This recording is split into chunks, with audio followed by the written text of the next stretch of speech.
So around the early part of May of this year, I put out a couple of videos on the 7th and 8th that talked about the Chinese slowly gaining greater amounts of influence in the Caribbean and how they were going to play a key role in the rebuilding of Venezuela, a country that was an ally to us in World War II and helped us defeat the Nazis in Europe. Now they are pretty much completely allied with the Russians and the Chinese, and while our media talks about corruption and talks about mismanagement, it's really something much, much more sinister. I've used this chart quite a bit. Anybody who's been to my videos, I'm sure, has seen it. But there's a lot of truth in it. There's a lot of things that you can glean from it that completely shoot down the story coming out of our government about what's happened down there. Now, the reason I believe it's relevant for my audience is that I'm personally of the opinion that things that happen in our hemisphere, right off of our borders, are more important than things that happen on the other side of the world. And I also know the proclivity of our mainstream media to lie and tell us stories that are cooked up by the government. What you can see in this chart is that back through here, when you start in 2013 and go back, the U.S. would have you believe back through here, this was all U.S. friendly, pro-business, non-socialist, uncorrupt activity in Venezuela. And that it was only those things all coming together that caused what happens here at the end. Nothing could be farther from the truth. Venezuela has always been a one-trick pony. Founding member of OPEC, that's what they do. In fact, in 2012 here, it looks like they're saying $60 billion in revenue just from oil in a country of less than 30 million people. And when you go back and you can look these leaders up, you can look up Rafael Caldera Rodriguez, and you can look up Carlos Andres Perez Rodriguez, all these guys that have led this country prior to Chavez, which is here in the red. These guys weren't pro-business. These guys weren't what they call neoliberal down there. They didn't follow the U.S. model for governance, and everything worked out fine. In fact, under Chavez, these years, these saw some of the lowest inflation rates and some of the highest revenue rates. It's only, strangely enough, right here at the end, 2014, 2015, that we see everything completely fall apart. And there's only one event in the world that coincides with that. And that's the U.S. lifting its ban on oil exports, allowing U.S. big oil to enter the world markets. That's when this happened. And the reason I'm talking about it is Forbes has come out with this baloney story full of psyop that talks about how Maduro has finally admitted that socialism fails. It's total crap.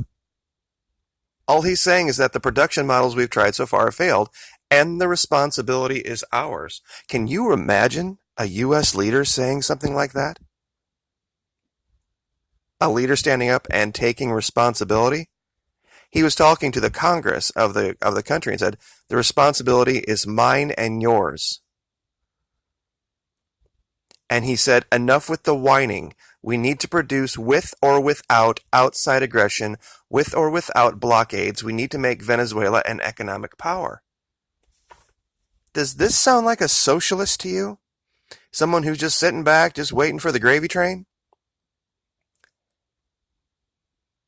See, when you look at the actual quotes and you take them out of all of the baloney nonsense that comes from the writer of the article, you see a completely different attitude.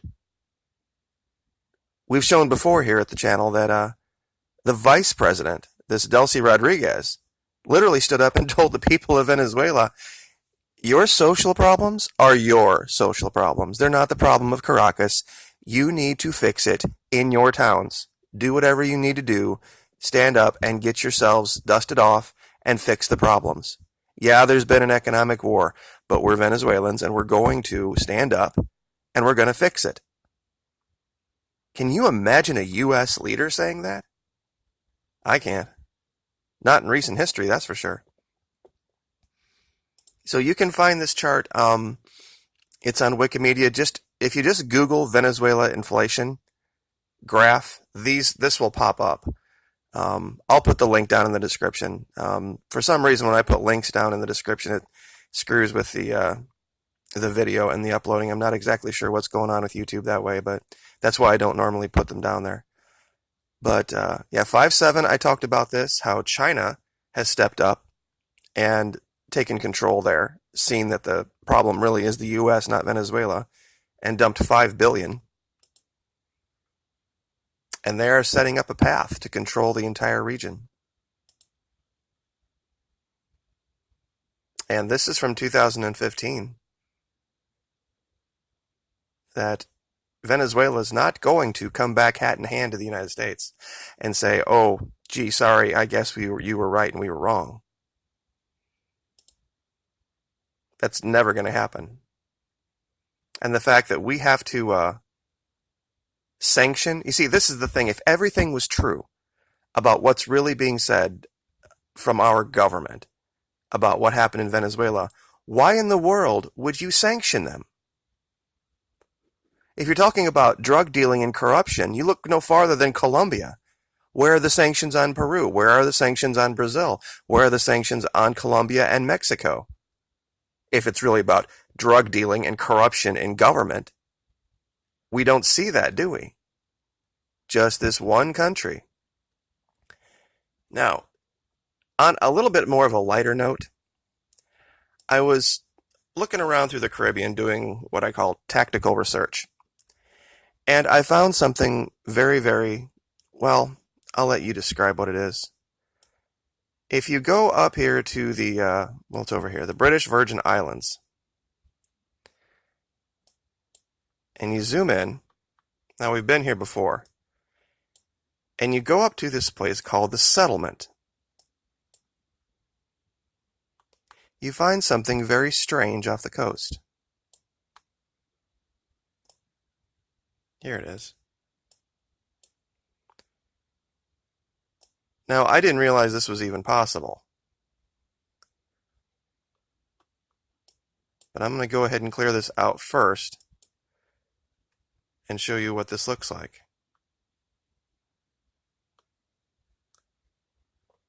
Now, tell me that does not look like the fluke of a whale.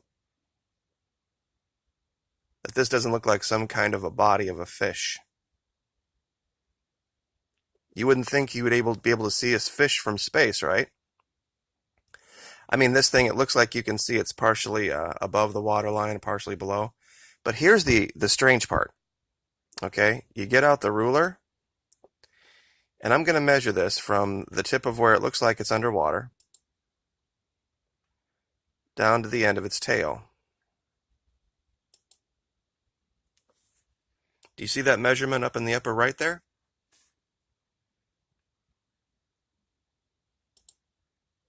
145 feet, 44 meters long. Now, that's a big whale. The biggest blue whale, I looked this up, that's ever been measured was 108 feet long. This is a full 35-ish feet longer than the longest blue whale ever recorded in history. And you can look that up for yourself. Just look up blue whale, longest blue whale ever. And I'll clear out this so you can look at this. I'll zoom in a little bit. I mean, that's definitely a whale fluke. But that's the biggest whale in the history of whales ever. At 145 feet long. And that's just what can be seen at the moment. I mean, given that it's in a dive, it could be much, much longer. And this is very, very shallow water out here off the coast. And I'll zoom back out one more time to show you where this is. This is called the Settlement. It's an island. It's off the British Virgin Islands. And if you don't know where that is, I'll zoom even farther out. There's Florida, the U.S. So yeah, you just go to Puerto Rico, go east, and then go to the Virgin Islands and go northeast.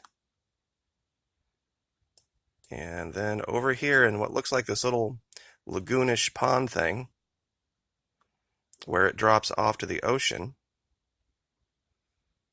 as you zoom in,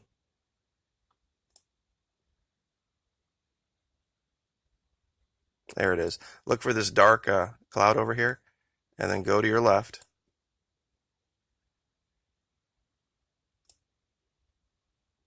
And you'll find it. And like I said, if you're in Google Earth, you can click on your measurer, and it'll give you the ability to click.